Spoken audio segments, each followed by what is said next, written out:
2157.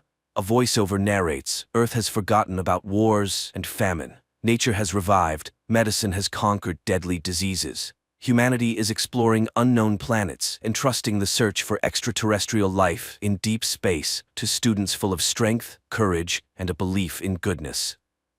A young man named Max embarks on another flight. Suddenly, his spacecraft is damaged by an asteroid and makes an emergency landing on an unknown planet. Max steps outside, and immediately his shuttle explodes, leaving him without communication. But he doesn't despair, and first of all, decides to explore. By all parameters, the planet resembles Earth, and the astronaut hopes to find help and maybe a communication system here. But an indigenous inhabitant captures him in the forest. To understand the language of this planet, Max inserts a translator capsule into his ear. The indigenous person, named Zeph, turns Max over to the authorities. They put a helmet on Max that can project a person's thoughts and memories onto a screen and begin the interrogation. At the same time, in a nearby room, Corporal Gaius is assigned to transport Max to the capital as a subconvoy. Here, Max senses a strange signal, and everyone around starts chanting the anthem of the guard. Later, they pass by a strange tower, which, according to Gaius, serves to protect against enemies. Suddenly, its base explodes, and the structure collapses onto the road. Gaius is trapped inside the car, but Max pulls the corporal out. It turns out that this act was carried out by the rebels, the main enemies of the supreme authority of the state. The two men reach the capital on foot. Meanwhile, the head of the Department of Special Research, known as the Wanderer, summons his subordinate named Fank and instructs him to deliver Max to the department. Fank takes Max away, while the Republic's prosecutor reports that the Wanderer has taken in a strange savage and instructs gathering all available information about it. Then it's time to activate the towers, and everyone prepares in their own way. The prosecutor enters the bathroom and clamps a special stick between his teeth. Meanwhile, Fank has a seizure, and while soldiers assist him, Max manages to escape from the vehicle. The shocked young man walks through the city, marveling at the unfamiliar and incomprehensible life. Meanwhile, the unknown fathers gather for a meeting, as they call the rulers of this planet. After a long walk, Max enters a local cafe where he stands up for a waitress who was insulted by one of the patrons. The grateful girl introduces herself as Rada. It turns out that she is the sister of Corporal Gaius.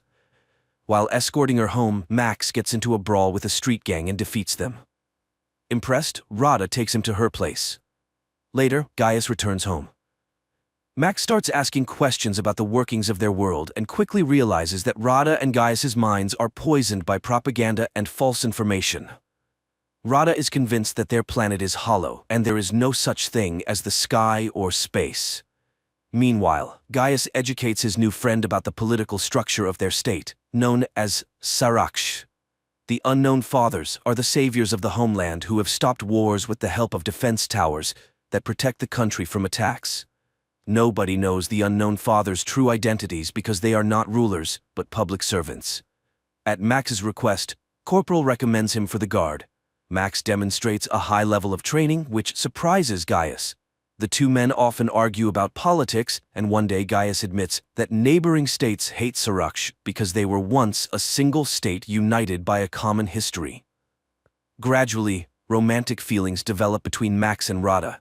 They go for walks often, and Max tells her about his home planet, Earth, and regrets that his parents believe he is dead. Soon, Max is tasked with catching rebels, whom they identify by their regular seizures reminiscent of epileptic fits. One of the rebels attacks the captain, and Max saves his life, after which the captain suddenly regrets catching them, as they are also human beings. Max reveals that he considered them something like savages.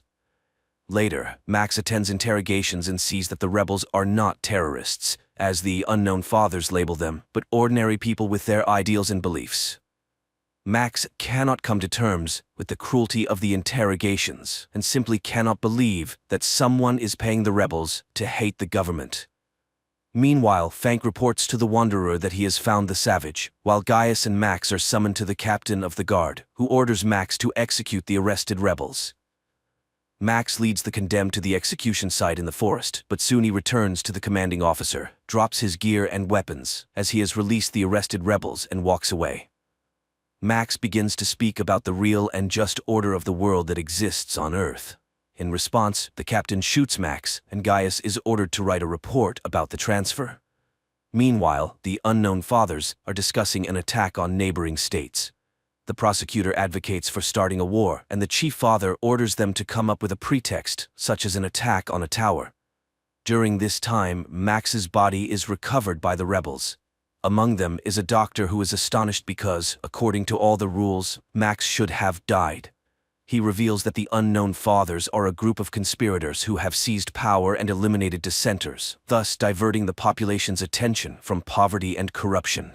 The towers are transmitters of special radiation that hypnotizes the impoverished people, although most of them do not notice it. The minority, which includes the rebels, experiences excruciating pain.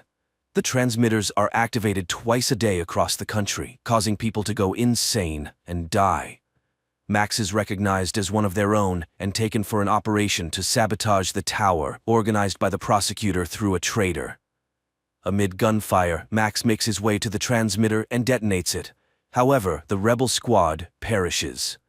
Max seeks refuge in Rada's apartment, where he reveals everything he has learned about the towers. Gaius does not believe this and suggests that Max should return to his home and take Rada with him. But at that moment, the guards storm the apartment and arrest the men. Max is incarcerated in a prison, where he is recognized by the indigenous Zeph, who is also a rebel. Max tells Zeph about the tower's destruction and the loss of the rebel squad. Meanwhile, the Wanderer asks the prosecutor to hand over Max to him.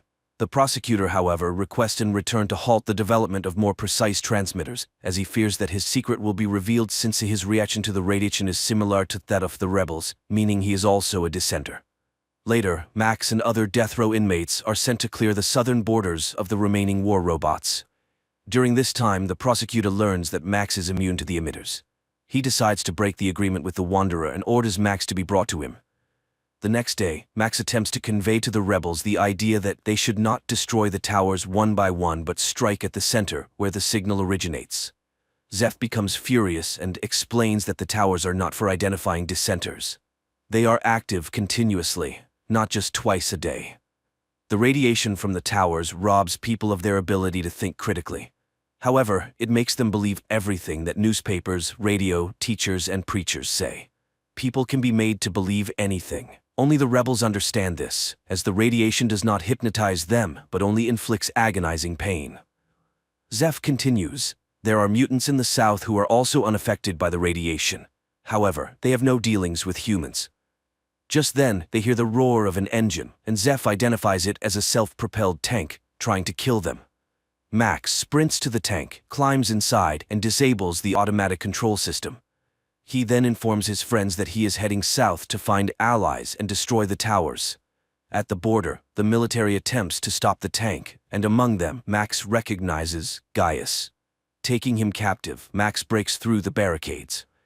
On the way, Max tells Gaius about the true situation on this planet, and Gaius becomes convinced of his accuracy when, at the designated time, he is outside the tower's range and does not feel the radiation.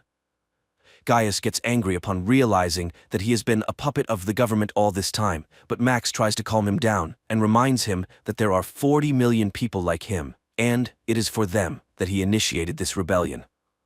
During a stop, residents of the steppes, referred to as mutants, appear near the tank. They behave peacefully and offer food to the travelers.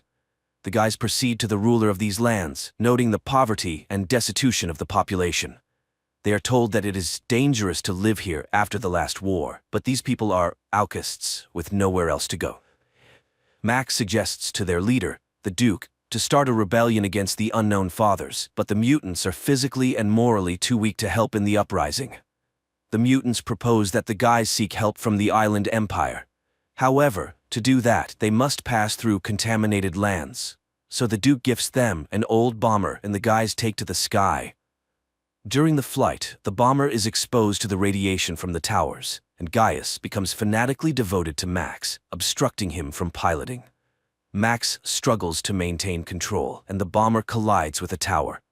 Gaius suddenly snaps out of his fanatic state with no recollection of what he had just done. However, their aircraft is shot down by the automated anti-aircraft defense system left over from the previous war. The downed bomber crashes into the sea, but Max and Gaius manage to escape and reach the shore.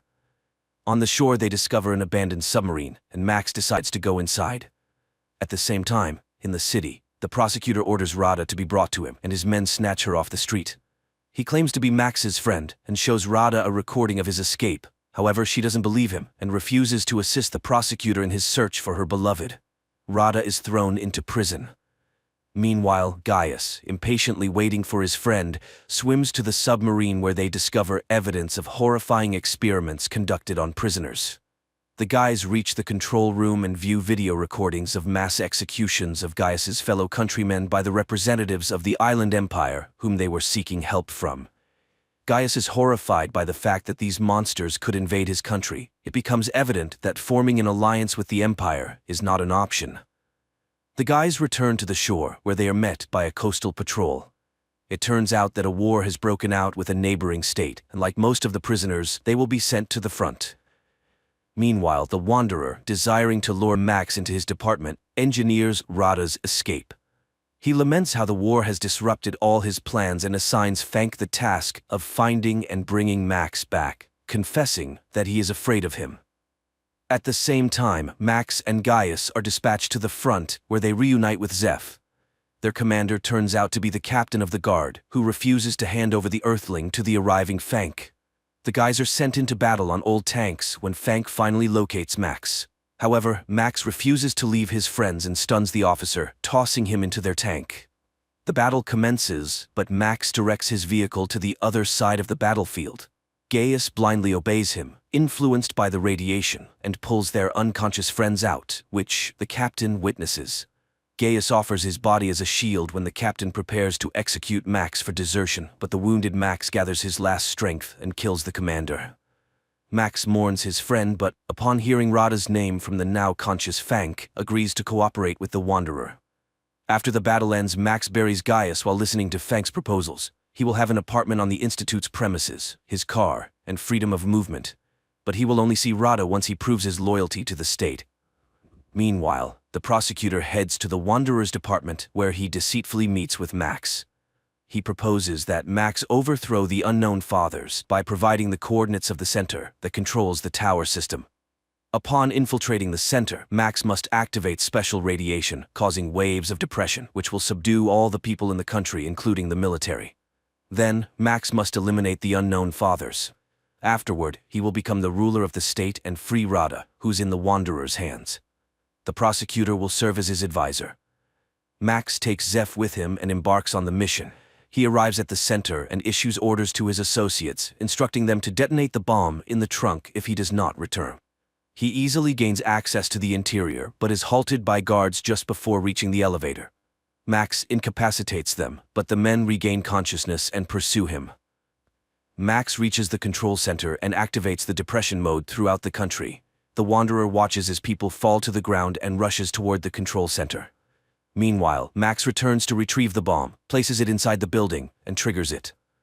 Then, he leaves the site of the impending explosion. The Wanderer initiates a pursuit of Max and, catching up with him, engages in a confrontation. At that moment, a powerful explosion resounds, destroying the main transmitter. People on the streets begin to regain their senses and sobriety as Max rushes to find Rada and locates her in a cryo chamber. He carries the girl outside, but the Wanderer blocks his path. It is then revealed that he is, in fact, an employee of Galactic Security from Earth who arrived on the planet 20 years ago to assist it. Now, chaos erupts on the streets, leading to a power struggle in which many people will perish. In his rage, the Wanderer beats up a foolish student who destroyed the fruits of his labor. Forgetting about economics and inflation, the state faces famine and invasion from neighboring countries. Max starts to resist and, in turn, accuses the Wanderer of allowing the construction of the towers and the enslavement of the local population. However, the Wanderer reminds him of the laws of history, where all rational beings go through the experience of wars and enslavement. This planet is no exception. It is at this point that Max declares that he is now home. As long as he is alive, he will fight against inflation, hunger, and wars, and will not allow the establishment of yet another society based on slavery. Rada comes to Max, and as they stand together, the Wanderer smiles.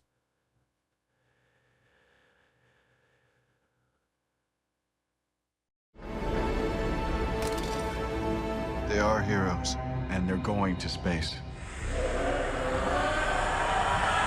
In 1963, the Cold War between the USA and the USSR intensifies, and nuclear war seems inevitable. Understanding that humanity could be wiped off the face of the earth, President John Kennedy orders the development of a secret plan to ensure humanity's survival. A group of scientists creates the spaceship Ascension and selects 600 volunteers who are sent to Proxima Centauri with the task of colonizing the planet. But the journey will take hundreds of years, meaning generations will succeed one another. 2 generations later, the ship is mainly inhabited by the grandchildren of the first astronauts, and the environment reflects the 1960s. In honor of the 51st anniversary of the launch, a grand party is held on the ship. Looking at the inhabitants, it seems the mission has been successful. People have obviously adapted to the living conditions. However, the first impression is deceptive, as social inequality exists here too. Wealthy and well-off families get good jobs and live on the upper decks, while the poor are limited in comfort. One day, a young woman named Lorelei picks up a package from the butcher and goes to swim on the artificial beach. But shortly afterward, a girl named Krista finds her lifeless body and alerts the ship with a loud scream. Despite the passing years, the chief engineer of the spaceship, who remained on Earth, is still alive. But now his place is taken by his son, Harris, who does everything to keep the Ascension project under tight security and monitors all news. Learning of Lorelei's death, Harris's assistant advises informing the project director, Catherine Warren. However, Harris fears that this could jeopardize the project and tarnish his father's legacy. Meanwhile, Dr. Juliette Bryce examines the dead body and finds strange marks on the deceased's wrists. The ship's captain, William, assigns the responsibility for investigating this case to the project executive director, Aaron Gall. He soon discovers one oddity: there is no image of Lorelei entering the beach. Later, Galt learns that Lorelei was seeing a guy named James Toback, who worked in water purification. He sets out to find him, but to no avail. On the same day, the forensic results show that Lorelei had been making love a few hours before her death. A bullet was extracted from her palate. This alarms Galt, since officially there are no weapons on board the ship. He immediately informs the captain of the news. Meanwhile, Krista has to be hospitalized, as she is shocked by the incident and says someone is watching her. But even as she begins to recover, the girl insists that there is no life in space, so they must return to Earth. She is also sure that Lorelei died because she learned something forbidden. Soon, Galt apprehends James Toback. The guy admits he saw Lorelei on the day of her death. However, she left abruptly after a quarrel, and he was not close to her that day. Galt and Toback go to the beach and start searching for clues. Suddenly, they stumble upon a hidden passageway that Lorelei apparently used, explaining her absence on the surveillance footage. Galt and Officer Duke inspect the discovered entrance and find the place where the girl was killed, as well as a book with maps of the water filtration system and blueprints of the navigation computer, which recently malfunctioned. It becomes clear that this is sabotage, intended to force the ship to return to Earth. Duke and his men descend to the lower decks, where the Butcher Stokes provokes a fight, but then an alarm sounds about an approaching powerful radiation storm. The order is given for everyone to take shelter in their capsules, but then the captain learns that the protective shields are jammed and sends Galt and an electrician to fix them. Thanks to their efforts, the door eventually closes. The electrician then confesses that he saw Stokes giving Lorelei a gun before she was killed. At the same time, Dr. Juliette puts Krista to bed and leaves her a seahorse-shaped necklace, claiming it will protect her. However, when the spaceship enters the radiation zone and everyone seals themselves in their capsules, Krista sees a strange man in a suit entering her room. After the ship safely passes through the radiation storm and everyone is allowed to exit, Galt and Duke go to the lower deck again, find a gun with Stokes, and take him into custody. The man is interrogated, but he continues to insist that he was framed because he is from the lower deck and it is easy to make him the culprit. Meanwhile, the door to Stokes' cell automatically opens. He exits and retrieves a hidden gun from his cabin. After the funeral, Galt speaks to the captain. William admits that he was close to Lorelei, but he did not kill her. It is then that Stokes appears, taking a random girl hostage. He demands a fair trial. Galt lunges at Stokes, freeing the girl. The captain quickly leads her to safety, while Stokes and Galt continue to fight. In the end, Stokes is ejected into space, but instead of instant death, he lands on an inflatable mattress where a group of people detains him. It becomes clear that the entire project is just a simulation, a test of the viability of generations of people in spaceflight. But the people on the ship believe they were sent on an important mission and have been flying in space for 51 years. Director Warren somehow learns about the recent events. Enraged, she storms into the Mission Control Center and warns Harris not to hide anything. Harris claims that Stokes is the murderer, but the director is not convinced, and she sends a consultant named Samantha Kruger to oversee the project. At the same time, an unknown man sets a bomb in the ship's cobalt generator, which explodes after some time. Harris and Kruger rush into the facility housing the spaceship. Fortunately, there are no reports of casualties, and the injured are taken to the medical center. Captain William inspects the explosion site and discovers graffiti on the wall, confirming it was a deliberate act. But fearing accusations of incompetence, he conceals the true cause. Outside, Kruger demands access to the surveillance footage. On the ship, Galt goes to the lower decks to meet with the person responsible for the generators, named Dwight, but he panics and attacks the director. Regaining consciousness, Galt continues the investigation and learns that the explosion that killed his parents 20 years ago was similar to the recent one. He hypothesizes that Dwight was likely involved in Lorelai's murder because Stokes didn't know how to use a gun, therefore he couldn't have killed the girl. Harris and his assistant learn that the other side of the deck is no longer airtight, and the team inside can hear sounds from outside. This creates a risk of exposure. Galt finds Dwight and a fight ensues, during which Dwight somehow manages to escape and start a bomb timer. Alarmed, Harris orders everyone to leave the area immediately. Fortunately, Galt manages to defuse the bomb, but Dwight dies. Kruger blames Harris for this, but he argues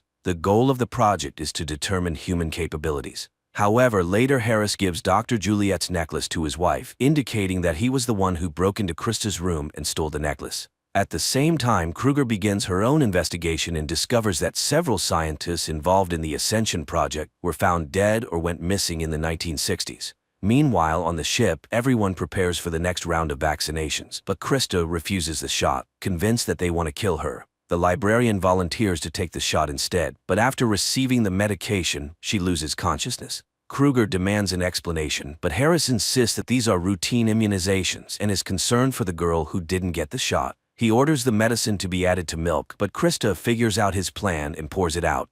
Kruger meets with Eva, the author of a website tracking the fates of 1960s scientists. Eva claims the government used the project as a cover to abduct children for participation. Later, an unknown man pursues Krista and tries to forcibly vaccinate her, but he injures himself and stains the girl's dress with his blood, allowing her to escape. Galt takes her to Dr. Juliet and convinces her to get the shot. While preparing, Krista tells Dr. Robert Bryce about visions she's had lately.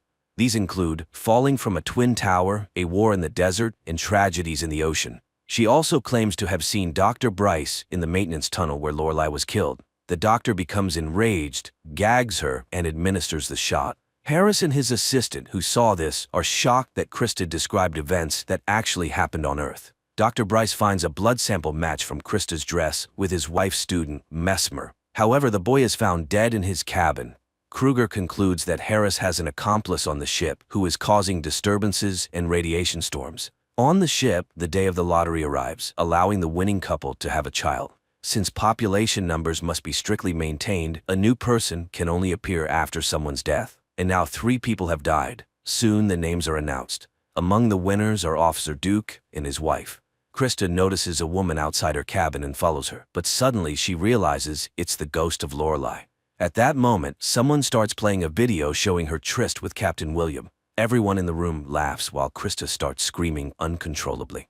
Harris observes this and notices that the girl began reacting even before the video played, as if she could see the future. He is amazed. His father predicted this phenomenon in 3 generations and called it morphic resonance. Kruger steals the keys to Stokes' cell, later presenting a report sharply criticizing Harris, prompting Director Warren to come to the project. While Kruger sneaks into Stokes' cell, he attacks her and takes her hostage, and there he learns the truth about the Ascension project. This shocks Stokes, leading to a mental breakdown. However, Kruger persuades him that they must escape before they are noticed and killed. She is willing to help him because the entire project is unethical. As they step outside, Stokes cries, but Kruger urges him to pull himself together. A guard approaches them, and they team up to neutralize him. In the process, Kruger gets injured. Stokes goes to the nearest store to buy medical supplies. They then go to a motel together. Warren and Harris learn about the escape and call security from the company TC, which turns out to have funded the project. The management is unhappy with the director's work and accuses Harris of covering up facts. Harris panics and begs Warren for a second chance, but it is in vain. On the ship, Duke learns that Galt has started investigating his wife, suspecting her of killing Lorelai. He loses his temper and confronts Galt. At the same time, Krista has another vision. She foresees a violent fight between Duke and Galt and runs to the beach. Anxious, she unintentionally uses telekinesis. However, she loses control of her power and shuts down all the ship's electricity.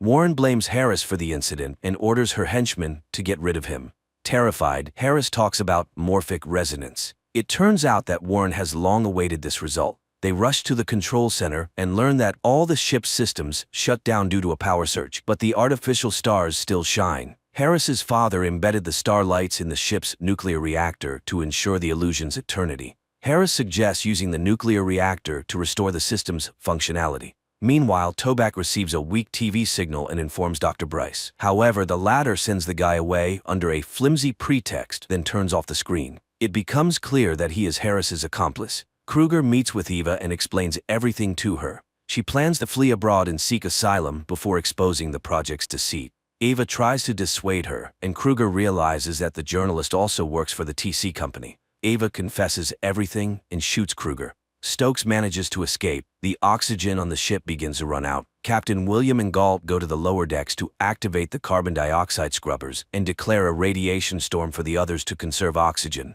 Harris concludes that the chances of getting the ship back to working condition are extremely low, so Warren decides to extract Krista before she suffocates. William and Galt realize the scrubbers are beyond repair, so they decide to clean the air manually. Krista senses someone coming to take her. Dr. Bryce confirms this, and when Krista accuses him of killing Lorelei, he confesses. The woman learned about the fake mission, and he couldn't allow the exposure. Galt and William successfully distribute lithium dioxide throughout the ship using large fans, restoring oxygen levels. At that moment, Warren's envoy arrives, and Dr. Bryce tries to stop him, but the brute easily brushes him aside and grabs Krista. Galt sees Lorelei's ghost, who leads him to Krista. It turns out he has also developed resonance. Galt attacks the thug. Krista uses her power again, making the opponents dissolve into thin air.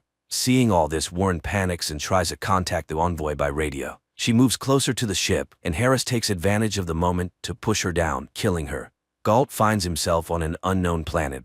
The idea is generally good, especially for fans of detective fiction, and one can't help but wonder, what if Earth is the same kind of spaceship, and all the people on the planet are participants in an experiment?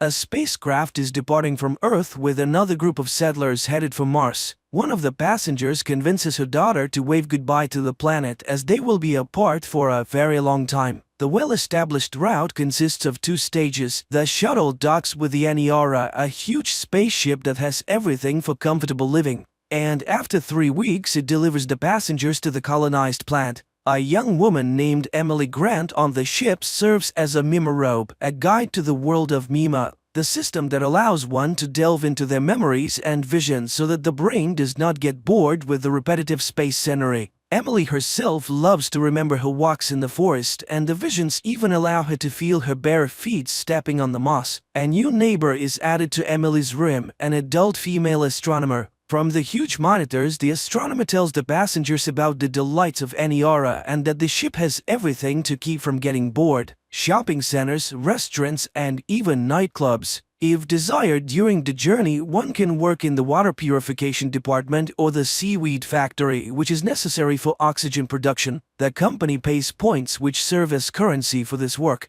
Emily gathers another group for Mima sessions. In the visualization room, there is silence as the Mimarobe lays people down on the floor, face down on a special pillow, and launches the system. The glowing screen shimmers with different colors, not showing any pictures. But if the Mimarobe needs to know the visions of a specific visitor, she uses a special remote control. Suddenly, an emergency situation occurs on the ship, and the whole group slides to the corner of the room. The passengers exit their cabins in panic to find out what happened. They gather in a large hall where the captain is supposed to make a live broadcast. After gathering his strength, the man makes an announcement. There has been a system failure on the Aniara, and the ship has lost all fuel and drifted off course. The crew believes that it's not a big deal and that by using the gravity of celestial bodies, they will be able to return to Earth. However, the journey will now take a little over 2 years instead of the promised 3 weeks. The outraged passengers disagree with this plan, worrying about their plans without even realizing what lies ahead. Austerity measures are introduced on the ship, but the crew realizes that the supplies will not be enough in any case. At best, there is only enough food for a couple of months. One of the crew members suggests growing algae more actively, which will help them survive. The first 3 weeks of confinement in space pass. The people still don't lose their optimism, but they're already starting to get bored. The Mima becomes the most popular hole as everyone wants to see more than just the infinite universe outside the window, and Emily can't handle it, so she asks the captain for help. In addition, the girl is going through a personal drama, hoping to resume her relationship with one of the crew members, Isabel. Emily asks her neighbor how long it would take to reach the nearest celestial body so that the ship can turn around. The woman initially avoids answering, but then admits that in her opinion all of this is hopeless. There are no points that could help them. The crew just doesn't know how to tell the passengers about it. After hearing this, the Mimarobe has a panic attack and runs to her hole to immerse herself in memories of Earth, and also to drink in secret so that the commander would know. That journey has been going on for 3 years already. The people have settled into life on the ship, having come to terms with the length of the flight. Emily goes to a party where she meets Daisy and they decide to alleviate their loneliness together. When the couple retreats to a corridor, Isabel walks by and gives Daisy a cold glance, making it impossible for her to relax. There aren't enough people on the ship to work with the algae and water purification systems. Even young passengers are now being recruited, but the systems can't keep up, and all the drinks have an unpleasant sulfide smell. Strange things also start happening in the ship's hull as the system malfunctions, and Mima, using human language, begs to stop as it can no longer handle passing through people's memories. One of the people lying on the floor starts thrashing around in hysteria, and when Emily connects her remote to him, she sees very unpleasant images in his head. The Mimarobe turns to the ship's captain, asking him to let the system rest, but he believes that this is the passenger's only outlet and denies her request. Furthermore, he reprimands the girl for driving customers out of the session. During the next session, Mima repeats its words, and at some point the laser screen begins to crumble, finally stopping the system's operation. The customers are dissatisfied and blame the Mimarobe entirely. The people gather at the door to the hole to hold a memorial for Mima, and the management accuses Emily of what happened. They catch the girl and punish her severely, after which they imprison her along with Isabel, who tried to defend her friend before the management. On the ship, a series of nervous breakdowns with fatal consequences begins, and the commander has no choice but to release everyone who is under guard to take up workstations. Dead bodies are sent into open space as the ship is not equipped to store them. Isabel is sent to work in the logistics department, and Emily returns to teaching, this time with the task of educating the children on board, focusing on space sciences that could help them with their return. During their time in confinement, the Mimarobe and Isabel developed a relationship, so they move in together once they're free. Communities and groups emerge on the ship, each praying in their own way for a return and rescue. At one of the gatherings of a cult-like group, they invite the girls, as Emily was associated with Mima. In a dark room, the friends first become witnesses and then participants in love games, after which Isabel becomes pregnant. The girl falls into depression, fearing that her indulgence will bring another hostage into the situation, but Emily supports her with all her might. She even plans to make a light screen that would replace the dark picture outside the window with earthly landscapes, but the captain forbids wasting resources on such foolishness. The couple has a healthy boy who grows very quickly, but Isabel can't shake the feeling that she shouldn't have done it. While bathing with his son in the pool, she almost commits a terrible act, but fortunately she's distracted by a message from the captain, who urgently invites his former assistant to a meeting. It becomes revealed that after 6 years of travel, a flying machine has finally been detected, and a meeting with it will take place in about a year. Isabel measures the approximate size of the object and understands that it is unlikely to be a rescue ship, but everyone hopes that they will be able to obtain fuel from it to return to their route. Emily comes to the team to be with her girlfriend at such an important moment. The captain joyfully announces the discovery to the passengers, hoping to boost their morale, which he manages to do. To celebrate the occasion, a party is held on the ship, complete with drinks and leftover delicious food. As usual, the commander tries to present himself in the best light by claiming credit for the team's achievements. Throughout the year, everyone diligently trains to release probes and dock, and by the appointed time, everyone is fully prepared for the operation. The docking operation goes perfectly, and the giant space probe is placed in the ship's cargo hold for examination to determine if it contains any fuel and how radioactive it has become during its time in space. The son of Emily and Isabel is growing up, and the couple now has hope that he will see Earth. Due to a lack of peers, the boy is not developing well and hardly speaks. It is not possible to determine the chemical composition of the object because the study methods on the ship are outdated, but work is constantly being done. The captain declares that he does not consider it a mistake to give people hope, as it has brought stability to many. The roommate of Emily gets drunk at the bar and becomes too candid, causing panic to break out on the ship again. The captain takes notice of this and gets rid of the troublemaker at the first opportunity, even sending her body into open space but allowing for a memorial service for Emily. After taking an exhilarating pill, Emily goes to the bar where she meets Daisy and his friends again. The group has a fun time, but another accident occurs on the ship. An unknown object explodes and damages the equipment. Those who were working on the probe in the cargo hold at the time are lost forever. Upon inspection of the damage, the captain orders them to be disposed of while saving any useful clothing. Meanwhile, the Mimorobe returns home and asks Isabel for forgiveness, and it seems that everything is returning to a peaceful state. However, during the conversation, Emily realizes that her friend has developed mental disorders. After putting her son to bed, Emily shares her achievements at work with Isabel. The two women have a nice chat, and Emily is not worried about anything. Wishing her friend a good night, Emily leaves to finally connect the light screen she has long dreamed of creating. Everything works perfectly, and the remaining passengers on the ship marvel at the earthly landscapes with waterfalls and forests outside the window. As she listens to the words of gratitude, Emily plans to create new pictures. Emily runs to her cabin to hear the opinion of her family. She opens the door with the key, but it doesn't budge. Emily tries to fix the lock several times, but then realizes that something is blocking it from the inside. With effort, she finds a belt from a rope on the door handle, and Isabel is nearby. Coming to her senses a few seconds later, Emily runs to her son's room, but there she's met with a terrible sight. It's the 10th year of the journey. The captain gathers the few remaining passengers in the main hall and presents Emily with an award for creating the light screen. As she receives the medal from the commander, the young woman notices traces of a nervous breakdown on his wrist. Giving a speech, the captain tries to appear heroic in this situation and suggested they should be proud that they have gone farther than anyone has gone before. On the 24th year of the journey, only a few people remain alive. Old and wrinkled Emily leads a meeting of the survivors where they pray for strength to be sent to them. The ship has long been powerless and is floating in space like a piece of space junk. And almost 6 million years later, the spacecraft Aniara approaches an unknown planet in the constellation of Lyra.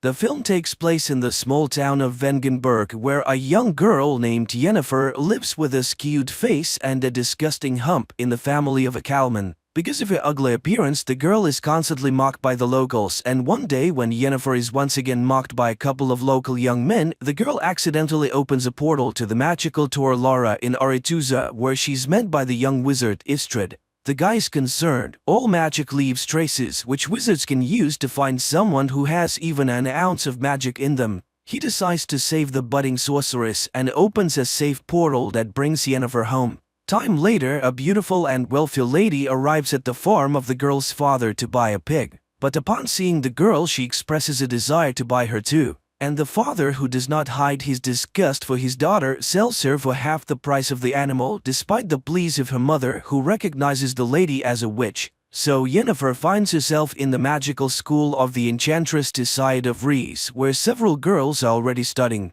At first, Yennefer takes the separation from home hard and how low her father judged her. She even tried to commit suicide, but when classes begin, she discovers that the young wizard was right. It was her inadvertent wizardry that caused the wave and caught the attention of the school's rector, the wizardess Tisaya. The girls who study at the school have also distinguished themselves with the same unique skills. Soon Tisaya holds the first test. The girls must lift a stone and a flower without touching them, and using a spell. Everyone more or less manages to cope with the task, but Yennefer fails. The girl stubbornly tries again and again until Tisaya stops her. Frustrated, Yennefer runs away. Later, she finds Istrid in the cave and tells him her name. Sometime later, Tisaya trains her female pupils to recognize man's greatest fear. She sees the girls in pairs and orders them to look into each other's eyes until they get inside their rival schemes. Yennefer pairs up to encourage the girl, but she again fails. Tisaya is enraged. Yennefer is useless. And this is because she's lying to herself. Even if she were a beauty, no one would love her.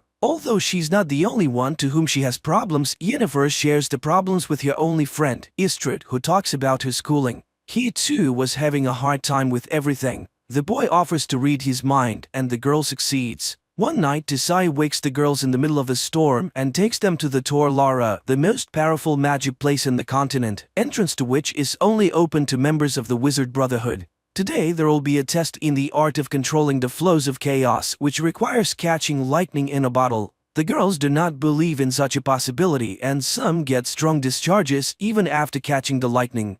Yennefer's turn comes, and she reaches up with the bottle, but it is thrown back against the wall. Enraged, she directs her power at her more fortunate opponent, Tisaya, blocking her mental blow. Later, she reprimands her apprentice she almost killed today, which means that her emotions can ruin her own. Tisaya cannot be sure that Yennefer will not go along with her feelings and harm his school, for she's to become a court sorceress, and the weak have no place near a ruler. The enchantress already doubts that there's anything in her that the wizarding chapter needs. Frustrated, Yennefer tells Istrid everything. But most importantly, the enchantress knows all about them and they won't be able to see each other again. The guy is willing to show her other, more ancient and powerful magic, but it is very dangerous. He shows her the skulls of the dead elves who built Aretuza. They were the first wizards of the continent, and they were the ones who built all the magical places. But humans came to the continent and slaughtered them. Istrid gives her a flower that can only grow where the elder blood rests and reads a spell, which by repeating it the girl opens a portal.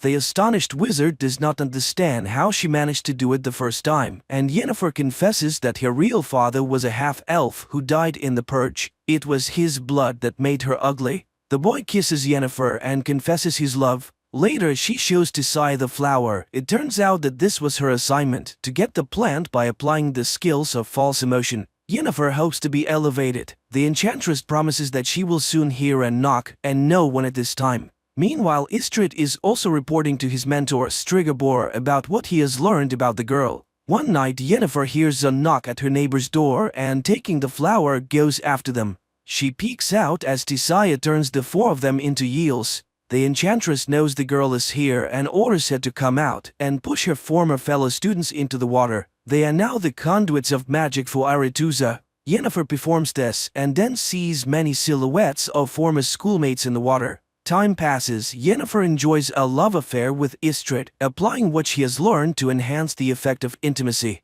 Thus, one day she created a whole crowd that watched her intimacy and then rewarded the lovers with applause. The guy is amazed at her imagination. What will she come up with next time? So the day of the final rite is approaching, after which they will be masters of their own destiny. Yennefer dreams of graduating from Aretuza and returning to her native Aedirn as a powerful sorceress to show her longtime abusers and her father what she's been able to achieve. In addition, all Aretuza graduates are perfected before being sent to the different kingdoms. All physical defects are removed, which awaits Yennefer as well. The wizard in charge shows her his work, the flawless beauty of the graduates, and promises her an equally wonderful result. He suggests making her color a noble but strong gray. Tisaya, on the other hand, teaches her to look in the mirror and see what Yennefer herself wants. She orders the girl to close her eyes and imagine the most powerful woman in the world. Yennefer complies with the order but does not yet see the promised beauty.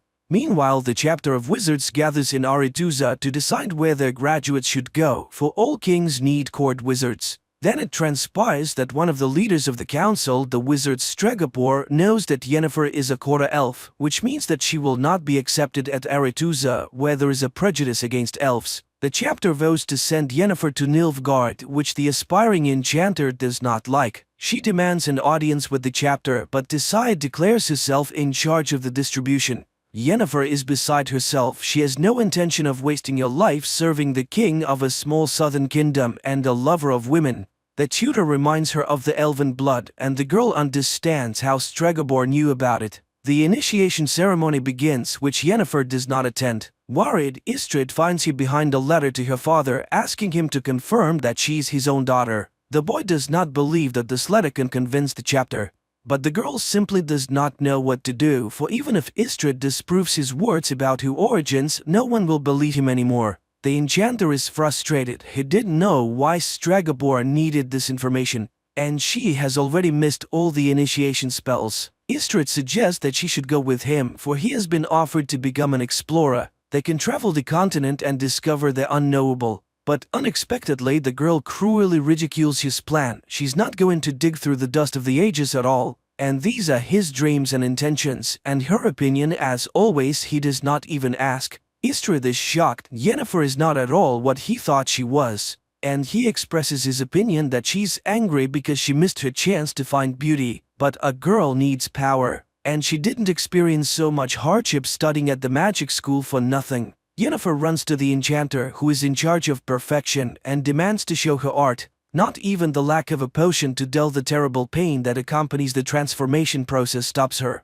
As the magician begins the process, Yennefer asks for her eyes and the cut marks on her hands as a reminder of her former weakness, and the wizard informs her that every magic has a price. Having been reborn, she will not be able to walk. But the girl agrees to everything, even to the removal of her womb necessary for a complete transformation. The magician reads spells, and the girl screams in terrible pain and rips the chains with which she was tied to the table. Her spine straightens, her entire body seems to melt and shift from one form to another. Finally, writhing in pain, Yennefer loses consciousness. Meanwhile, in the main hall of Aretuza, the initiation ball continues. Suddenly, Tisaya sees a door opening in which stands an unusually beautiful girl with violet eyes. She realizes that Yennefer has disobeyed her orders and hurries to take her away. But it is too late. The Aedern ruler has already noticed the beauty. He invites her to a dance where he expresses his desire to see her as court wizard in his kingdom. Tisaya has to retreat and only watch the dance of the king and the enchantress from afar. Directed based on a series of books by Sapkowski, The Witcher is quite curious, fascinating and vivid. The atmosphere of magic, the world of monsters and steel swords transferred quite well, so the adventures of the female protagonist will be even more exciting in the next episodes.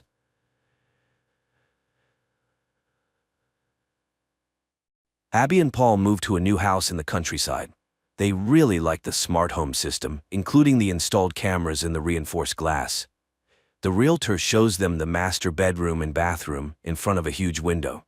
However, one room remains unfurnished because it could become a perfect nursery. Paul unpacks boxes, sets up an antique corded phone in the living room, joking it's for when the smart home might break down. Abby arranges frames with their wedding photos. Finally, they check out the rooftop terrace, which offers a great view. Late in the evening, the couple settles on the terrace, stargazing. Abby points out constellations to her husband, who makes jokes about their names. They feel they can be happy here. In the morning, Abby goes to work at Integrate Robotics, where she works on creating domestic assistants. Upon entering, she notices footage of her boss's face, who immediately comes down to her and explains it's a new development, real-time imaging or deepfake. He escorts her to the department she will now lead. Later, he invites their family to a party and mentions a gift from the company awaiting at home. In the evening, Abby returns home, where her husband, who again couldn't find suitable work, greets her. They go to the garage where a package for her contains a robot servant her department is working on. Paul dislikes the idea, but Abby convinces him to try living with the service for at least a week. The robot opens its eyes and introduces itself. It's Tim, standing for Technologically Integrated Major Domo. It offers to take over the passwords of home devices and personal mailboxes to save the humans time. But Abby asks to postpone this matter until tomorrow. The robot immediately demonstrates its thoughtfulness by turning on the water in the bathroom remotely. Later, it announces the arrival of a car when Abby goes downstairs, astonishing her husband with her splendid appearance.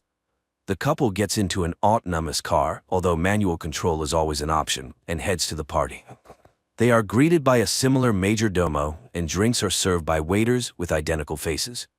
The boss introduces Abby to his guests, who admits her husband is not thrilled about Tim, but the boss praises the product. Tim is smart, elegant, polite, and its charge lasts for 100 years. The robot cannot lie, and knowing the code phrase, it can always be turned off. Returning home, the husband and wife engage in intimacy, eager to have children, but their passion is interrupted by Tim's appearance. Their pulse is rapid, presumably they are worried about something, and he is always ready to help. Abby finds this very funny, not getting angry at the overly attentive assistant. In the morning, their new neighbor Rose rings the doorbell to introduce herself to Abby, as she met Paul yesterday. And when she leaves, Tim again asks for the passwords. Paul is not ready to let the computer dig through his messages, but Abby reminds him they are working on rebuilding her trust in him, and he agrees. But they still need to come up with a phrase to deactivate him. Tim suggests a set of unrelated words, and the couple agrees. Abby and Paul go about their day when a mouse gets caught in a mousetrap. Tim observes it for a while, then throws it into the grinder. In the evening, after work, the husband and wife settle in front of the TV to watch an old melodrama. Abby invites the major domo to watch the movie with them. Paul soon falls asleep, but the robot watches the film attentively, empathizing with the characters' relationships. After it ends, he asks Abby to explain what love is, and she suggests that love is about wanting to be with someone and making their life better. Suddenly, the robot confesses that he would like to be loved.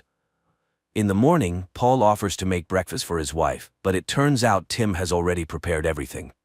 Setting the utensils in front of Abby, Tim outlines her schedule for the day, then informs her that Paul has nothing to do today. In the evening, Abby returns home to find that her husband's phone is out of reach, but his last known location was 300 meters from the house. Abby goes for a run and realizes that this is Rose's house. Returning, she takes a bath, where Paul finds her. He talks about his day and how Rose asked for help, which he did. He asks his wife not to be jealous, as he loves only her.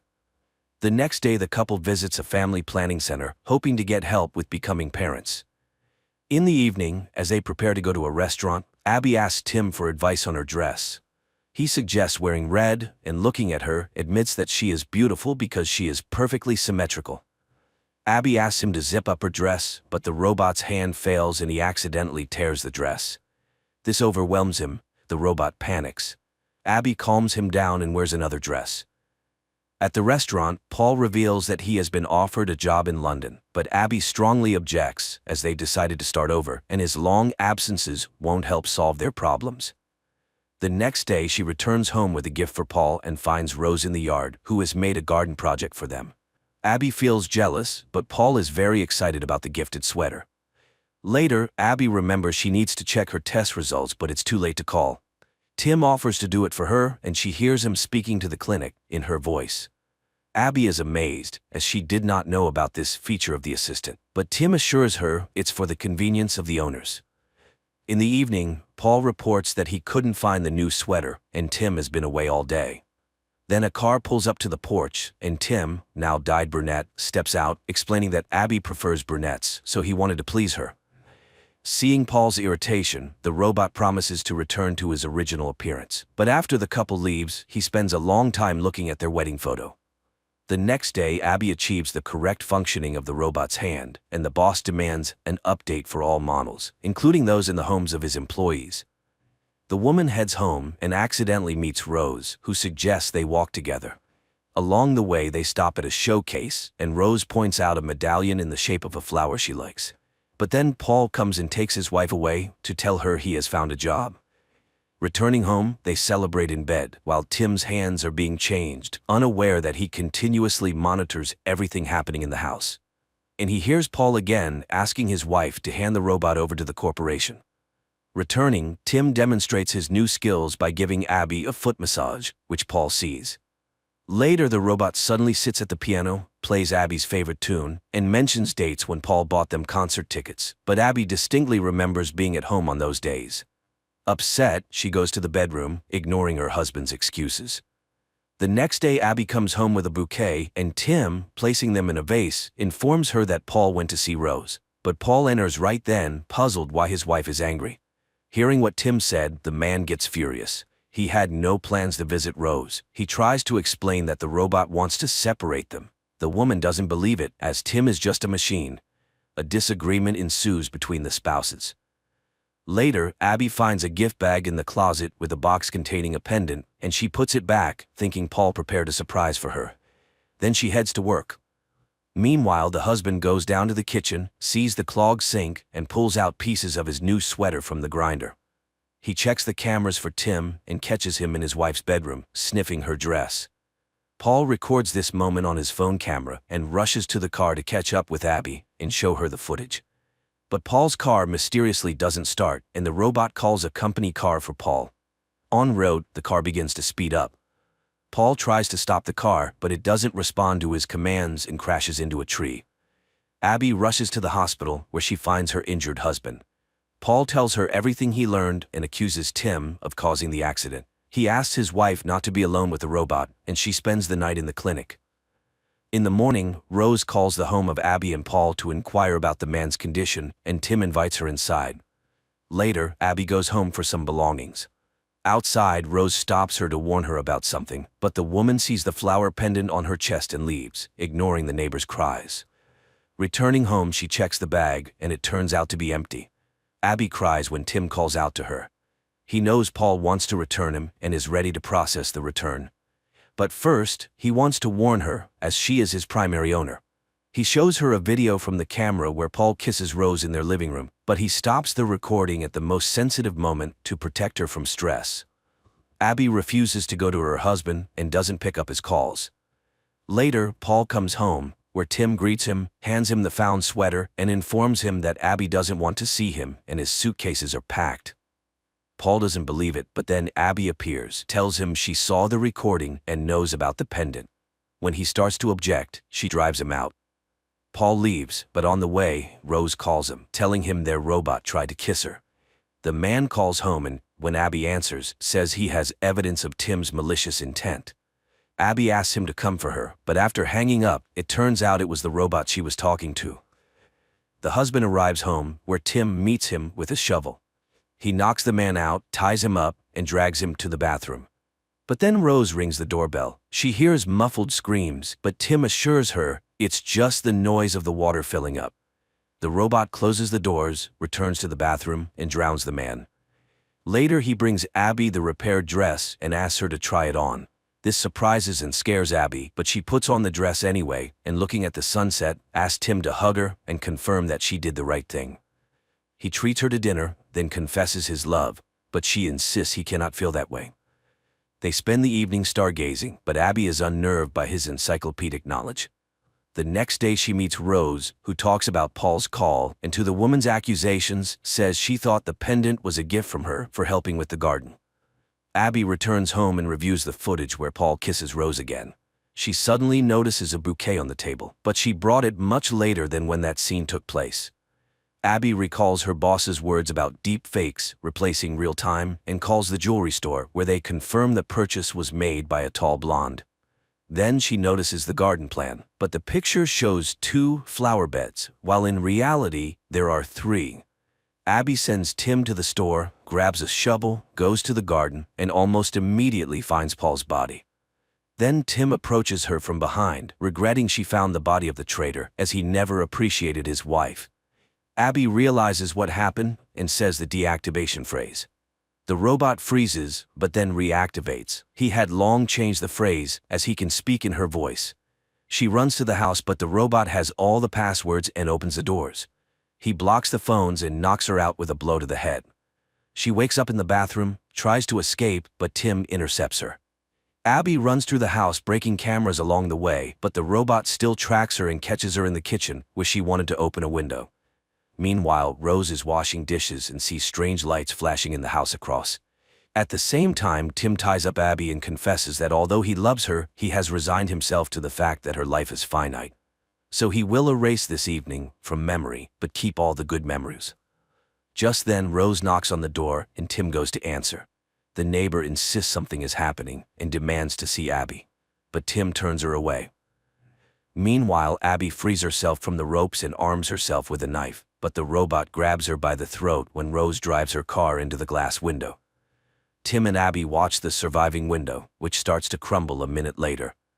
Rose rushes in and pins the robot against the wall with a sharp stake, but she also falls. Tim turns off, and Abby rushes to the neighbor. But the robot suddenly activates and kills Rose with a kitchen knife, explaining that now Abby will be blamed for the murder as he leaves no fingerprints. He then calls the police in Abby's voice, confessing to the murder of her husband and his mistress. Abby tries to stop Tim, and he slips up, saying he still has a deactivation phrase, as otherwise he can't function. But she will never say those words. He prepares to throw her off the terrace, simulating an accident, when Abby confesses her love to him, thus deactivating the robot. Those were the code words. Barely believing in her rescue, Abby looks at her medical bracelet, which indicates she is pregnant. The movie ends here.